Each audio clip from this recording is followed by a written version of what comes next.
Justice does not care about a person's ethnicity, about a person's color, or about a person's general traits. Justice only cares about a person's performance and their actions.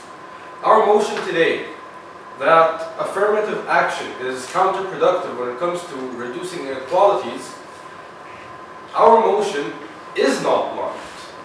Our motion attempts to account for certain traits or certain characteristics of a person that otherwise people are blind to, or attempt to be blind to rather.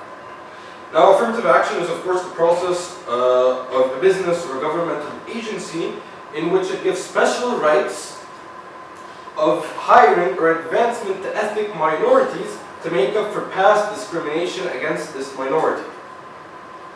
Inequalities, for example, could be economic inequalities in terms of difference in earnings, or it could be general social inequality in terms of differences in social status. Now, the reason why affirmative action can be extremely harmful when it comes to reducing inequalities is that by not being blind, it can be extremely unfair. The example of it being extremely unfair is through loosening academic standards when it comes to universities. According to an elaborate study done by the Heritage Foundation through examining mountains of empirical evidence,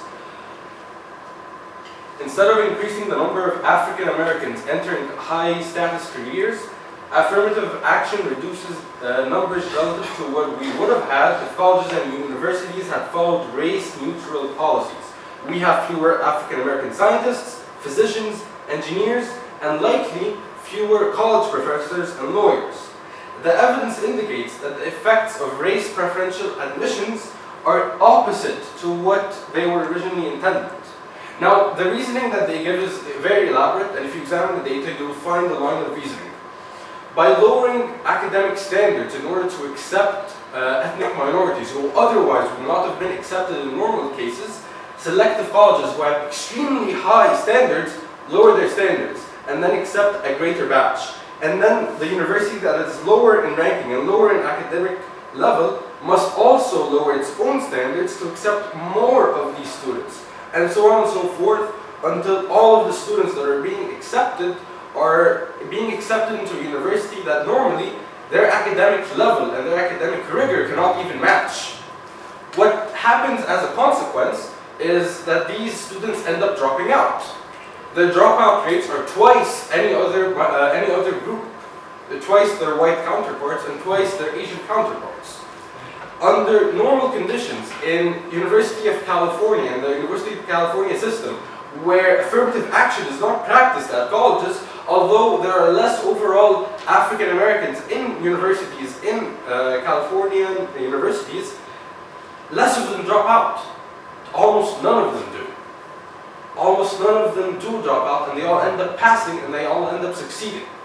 Now, if a policy that we have created is meant to even out the odds and to give them a better chance, this policy ends up getting them to drop out and ends up increasing their inequality in the long term. How so? Because once they drop out, due to having a lower level of education, they will never be able to make as much money as other people who have attained a similar level of education. And this is according to statistics provided by the U.S. Bureau of Labor, where black people where African Americans, have the lowest level of education and thus earn the lowest amount of money per week compared to Asians, whites, and Hispanics. And now, after dropping out, they have a lower level of education, and thus they can never really make up for this level of inequality. Had we not practiced affirmative action, and had we just had a race-neutral policy, maybe they would have been able to go through university normally, maybe they could have passed, and maybe they would be able to work good jobs with their high level of education and make up these earnings. Thus, affirmative action can be extremely counterproductive at reducing inequalities through getting minority students to drop out.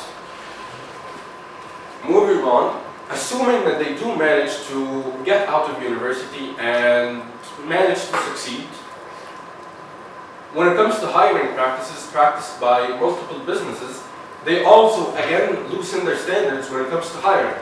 And once again, the same problem is created by loosening their standards when it comes to hiring minorities. They again get someone on the job who isn't going to perform well and who will end up leaving the job. And this is according to studies again made by the Heritage Foundation, where they examined multiple cases of minorities being accepted into jobs and usually performing way less than Asian counterparts or way less than white counterparts.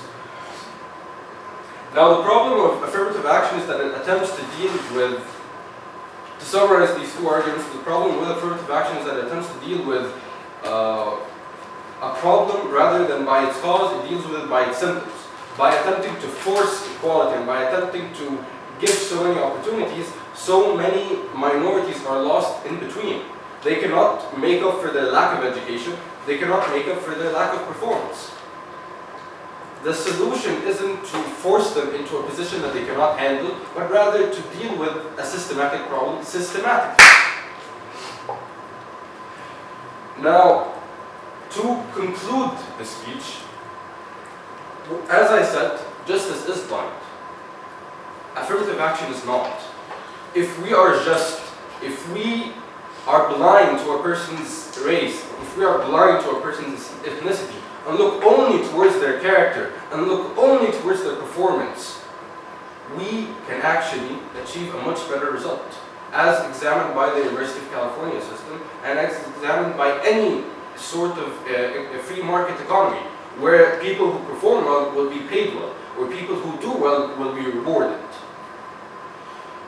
We should be blind to everything. Thank you. Thank you for your speech.